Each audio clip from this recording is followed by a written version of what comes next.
The Marina Bay Sands is one of the most iconic places in Singapore, and many vloggers have already covered their stay experience in the hotel. However, as a YouTuber specialized in luxury hotels, I've always tried to avoid this hotel because of the sheer size of it, which will inevitably affect the overall luxury experience. However, my viewers probably are interested, so I somehow had to cater for the needs, right? The moment that I stepped into this check-in lobby, I was quite overwhelmed by the amount of people in the check-in counter. The queue actually moved a bit slow and my room was not ready the moment I checked in, so I just walked around the city until they sent an email notification to me at around 3:30 p.m. Then you have to queue at another line to pick up the keys, which you know is not quite desirable. Eventually I got the room, which is located in Tower 3 and needed a 10-minute walk from the front desk. My room is a standard room facing the gardens by the bay. Not a bad view, but as I was staying in this hotel during Singapore's National Day Parade, those facing the Padang area was in much better demand. Considering it was opened in the 2010s, the design of the room was a little bit old school and looked more like the 2000s or even the 90s. The use of light brown wood was actually not quite up to the latest trend, but I have to give credit to the staff, as it is well maintained. The bed is also comfy as well and provide great support to your back.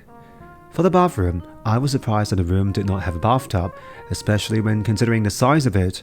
For bathroom amenities, they have used Roberto Cavalli. Their fragrance resembles cologne, which you sometimes could smell in the lift when someone was very close to you, and hence it's not my style. No stay in this hotel will be complete without visiting its iconic swimming pool on the 57th floor.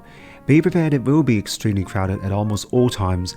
As large as it is, all stayers of the 3 blocks including myself will be very eager to take some Instagrammable pictures. However, if you are a solo traveler like me, be prepared you actually have to pay the hotel's photographer to help you take pictures, because there was simply no place for you to place your mini tripod. That said, if you can be an early bird, the pool would actually be less crowded before 7 a.m, but it wants to be early when traveling. Speaking of waking up early, another reason for being an early bird is for breakfast. This hotel has 2 places for hotel guests to have breakfast. One is the restaurant at the lobby called Rise. Make sure you rise early before 9 a.m, because I witnessed a super long queue which was almost as long as the distance between Towers 1 and 2. While the other restaurant that served breakfast is a Sparkle, which is beside the iconic pool. My experience told me that it is less crowded. For food, both restaurants serve buffet-style breakfast. Both have a wide variety of choices, but if you want a hassle-free experience and cannot wake up early, Sparkle might be a better idea. Staying in the MBS means you will not stay hungry, as it has an army of restaurants that either was located in its hotel or the shopping mall attached to it. I've tried the Wakuda restaurant, which is managed by Michelin star chef Tatsuo Wakuda, and is kind of a fusion-style Japanese restaurant. I have to say I should have managed my expectation because the food like the sukiyaki or sushi was just fine but not Michelin good, but nonetheless, it was a decent dinner. For the gym, I have to say just look at this fast-forward version of my journey to the gym tells a lot on the scale of this hotel.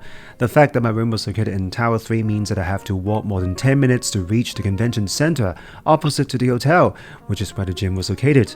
So maybe the hotel wants us to have some cardio exercise before doing some non-cardio ones like strength training exercises. Otherwise, the gym is quite spacious and well equipped. Overall, if you really want to have some be there, done that experience, I have no reason to stop you from staying in this iconic hotel.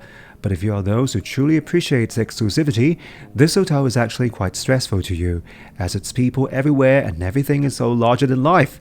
While the staff has made every effort in ensuring the smooth operation of the hotel, my observation was that they could barely cope with a massive amount of people using various facilities. Also, in the long term, I think the management would need to plow a massive amount of resources in maintaining the property as it ages. So, maybe this is the best time to try this hotel.